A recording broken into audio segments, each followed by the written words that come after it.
Hello Virgo, ito yung reading mo sa kabuuan ng September. Anong paparating sa'yo itong September? So, overall, first week, second week, third week, and fourth week. Ako nga pala si Purple Teen. Kung di pa po kayo nakaka-subscribe dito, don't forget to subscribe. Paki-like and follow din po yung aking Facebook page. Doon po kayo mag-send ng private message kung magbubook kayo ng personal reading. Yung link at details, hanapin nyo lang nakalagay sa description.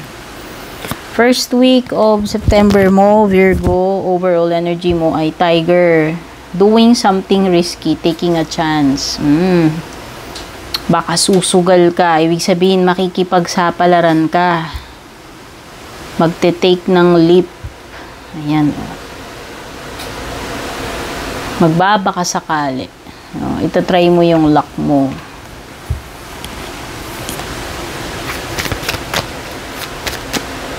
Pagdating sa pera or career mo, o yan, pwedeng susubok ka siguro ng way. Kasi pwedeng wala kang trabaho or desperate ka makakuha ng trabaho. Hindi ko alam kung ano tong iti-take mo ng risk or itatry mo kahit delikado. Huwag naman sanang yung mga illegal or hindi dapat or ikakapahamak mo, no? Pero something risky daw kasi yung itatry mo eh. And kasi parang, ayan, no? Need mo na siguro talaga ng pera or trabaho. Ayan, no? Basta, kung hindi about pera yan sa trabaho, kailangan mo na, kaya parang kapit ka sa patalim siguro, no? Baka matukso kang gumawa ng mga hindi dapat. Huwag na lang, 'di ba? Kung alam mong masama or ikakapahamak mo, pag-isipan mong mabuti. Tingnan natin yung love life mo first week. Reunion. So ayan, pwedeng magtatagpo kayo uli nitong person na to. Yung iba dito pwedeng magkakabalikan, pwedeng iba magtatagpo lang, encounter kahit di naman magbalikan, no? Yan. Pwedeng makita mo lang or maano mo uli siya, yung makausap, no? Basta magsasama kayo uli nito or magtatagpo.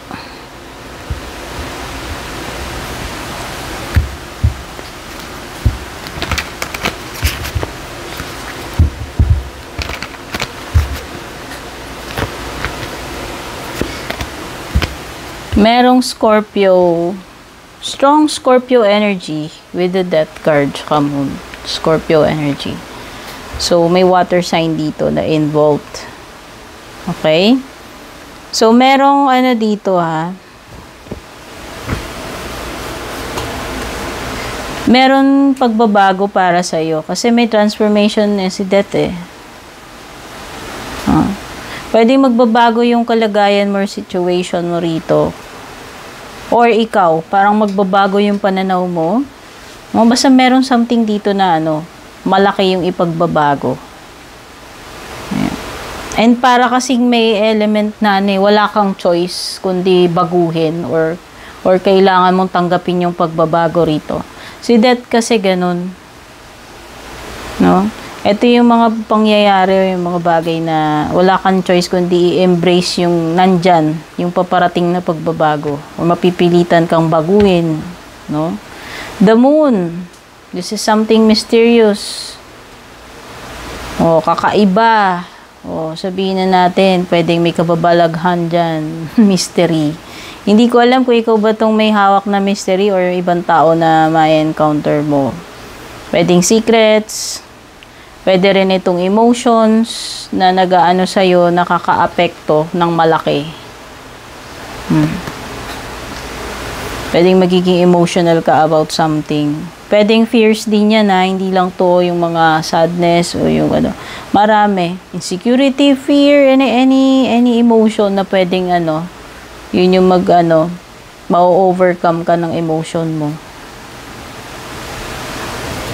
Second week, overall energy mo, Virgo, kahit vacation. So, pwedeng iba sa inyo magbabakasyon. Pwedeng planado, pwedeng biglaan, no? Yung iba kasi ganun eh, spontaneous eh. Pag naisip nila, oh, let's go, tara na, sama ka, punta tayo dito, bakasyon tayo. Bigla lang naisip, no? Weekend, oh, tara weekend, punta tayong Baguio. Ayan. Basta meron, pwedeng iba dito nakaplano na yung bakasyon nyo. O, para makapag-relax-relax, makapasyal-pasyal naman.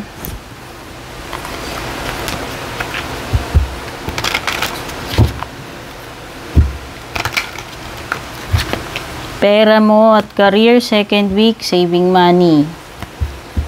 O, tama yan. Pwedeng iba sa inyo, magtatabi kayong pera instead na maggastos. No, pero kung meron kayong kailangan na pagkagastusan, pwedeng ang indication nito, halimbawa, may importanteng pagkakagastusan, yung naipon ninyo, yun yung magagamit ninyo. No? So, pwedeng yung iba dito, mapasok kayo sa mga paluwagan, no? Basta yung iba, pwedeng sarili nyo lang naman, nag-iipon kayo ng pera. May kinalaman sa mga savings eh. Love life mo, second week, may reminiscing. I miss our inside jokes. O diba, miss agad, dito nagtagpo kayo, tapos pagdating ng second week, miss mo na agad itong person. Oh. Wow, so mukhang meron namumuo dito para dun sa mga single dyan. May something, oh. Yan, nagre-reminisce kayo dito sa sa partner nyo, sa person nyo. Siguro masyado kayong masayahin ito or close na yung parang tipong lagi kayong nag-aasaran, nagbibiruan. Merong joker sa inyo, siya yung mahilig magpatawa, no? Baka ganyan. Nami-miss nyo siguro yung mga ganyang bonding ninyo, mag-jowa or mag-asawa.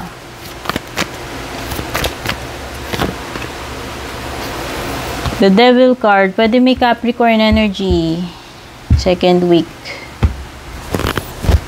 This is a toxic relationship para sa iba sa inyo. Pwedeng temptation, no? Pwede kang maging marupok. Ibig sabihin, mag-give in ka sa temptation mo. Or sa bad habit. No, halimbawa, iba dito sugarol. O yung iba mapalagasta sa shopping. Or basta anything na toxic. Iba mabisyo. Ang tawag doon, yung magimik, mainom. Basta anything na alam mong bawal pero natitempt kang gawin. O baka naman yung iba dyan, merong nangangamoy na yung alam na ngang may asawa pero hindi pa kayo nagme-menor o pumipreno. O yan. Iwasan nyo yung mga ganyan. O baka yung iba dyan, alam nyo na ngang bawal yung pag-ibig, natutukso pa rin kayo.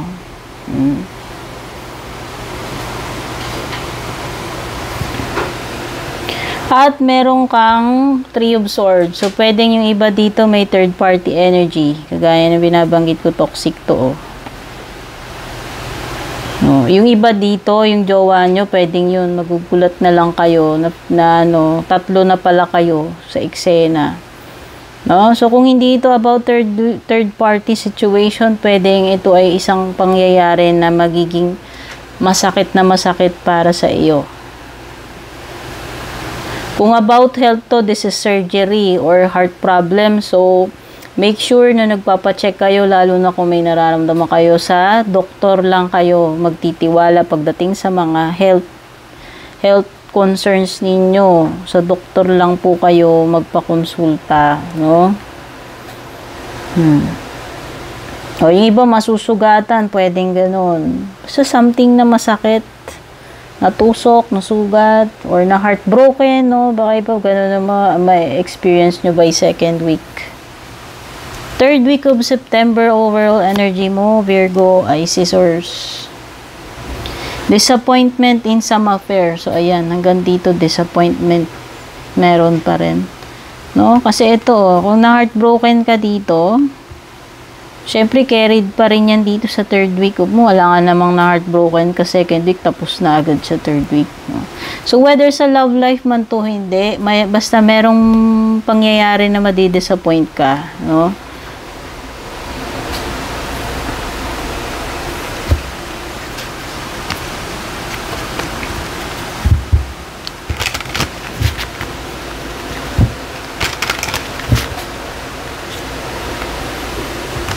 Payday naman na pagdating ng ng third week. O, ayan, yung mga inaabangan yung sweldo. O, payday. O, yung iba makaka-receive ng pera kung may umutang sa inyo. O, basta pera ito. Babayaran ka ng umutang sa'yo or makukuha nyo yung sweldo ninyo. O, may marireceive kayong pera dyan sa trabaho, no?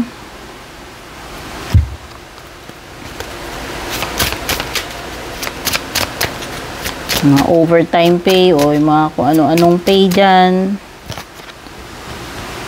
Love life mo, third week, chemistry. I have never felt a passion this intense. Wow, so may intense na kaganapan sa inyo.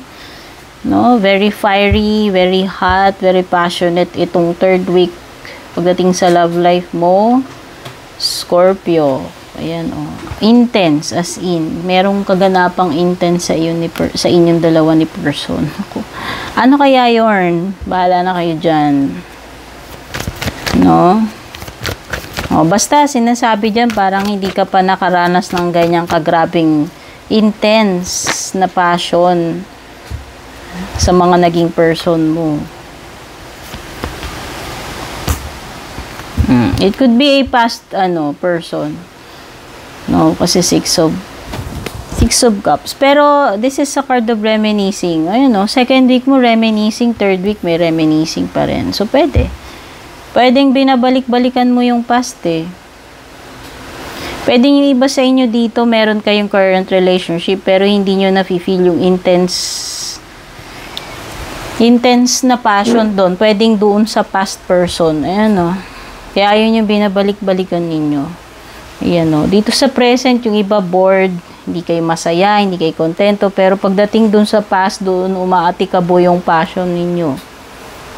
Hindi nyo makalimutan, bumabalik-balik. O baka naman nagpaparamdam yung past mo, mabalik-balik sa'yo, and itong third week of September, umaatikabo yung passion ninyong dalawa. O, diba? Paparamdam or nangungulit, nagpapahiwatig, no?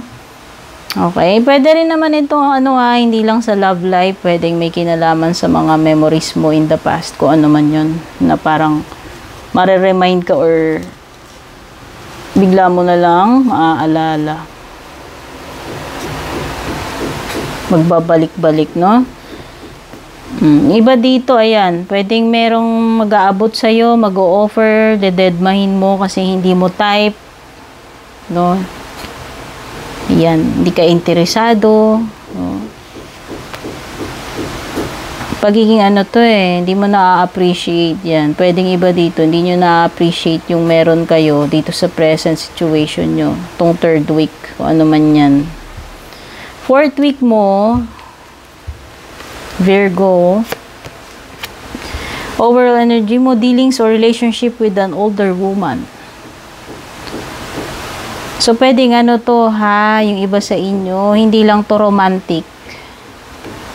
So, yan, pwedeng iba, karelasyon ninyo, may edad sa inyo, babae man kay lalaki. Or may ka-deal kayo, lola nyo, lolo or lola nyo, depende. Pero most likely, babae, kung parang lola energy, yan.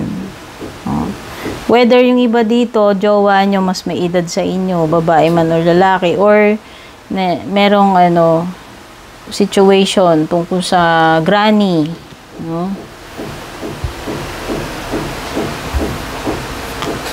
Sa senior citizen.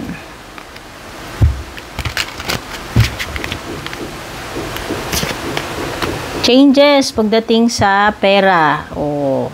Expect changes. Or dyan sa workplace mo, biglang may kakaiba, parang may pagbabago. Sana maganda yung pagbabago. May shift yun yung nafe-feel ko biglang may shift. Pagdating sa sitwasyon nyo dyan, sa trabaho or sa financial mo. Pagdating sa love life mo naman, fourth week, Virgo, unexpected outcome. Things didn't go the way I planned. So, ayan. Pwedeng iba dito yung sinasabi niyan. disappointment kasi hindi nangyari yung pinaplano mo, or masusurprise ka kasi hindi mo naman ine-expect na ganito pala yung resulta ng pinlano mo, or ba, pwedeng maganda, pwedeng positive, pwedeng negative eh. No? Hindi naman sinabi dyan na positive or negative, basta meron lang unexpected na pangyayari na pwedeng hindi naman yun yung kasali sa plano mo pagdating dito sa jowa mo o sa love life mo, pero yun yung nangyari, no?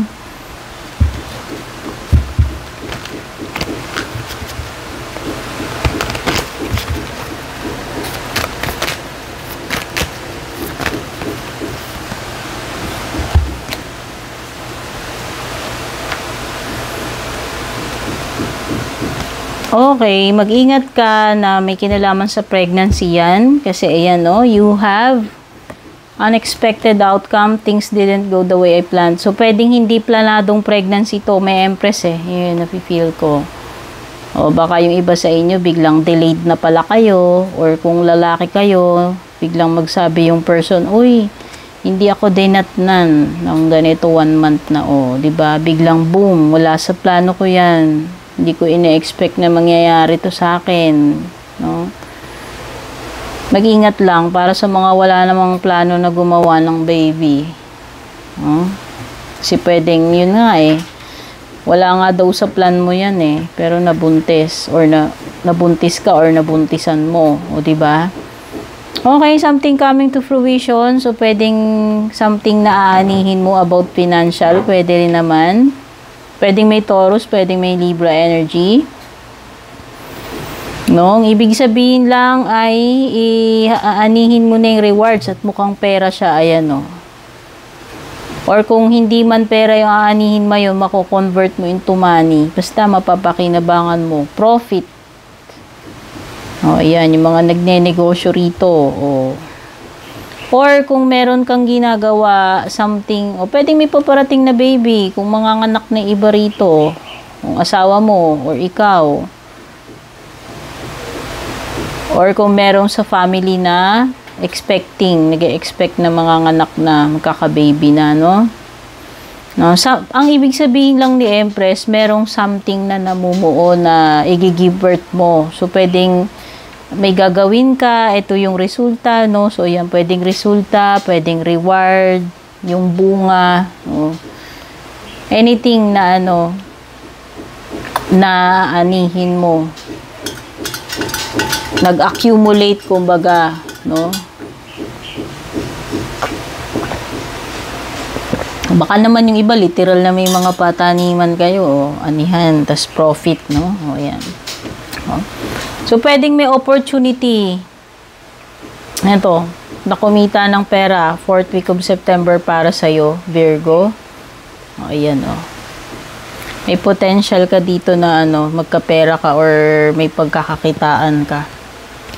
Okay, ito yung mga energies na nakuha ko sa kung anong paparating sa'yo ngayong September, Virgo. Thank you so much for being here. Don't forget to like and share. Don't forget to subscribe. Take care and God bless.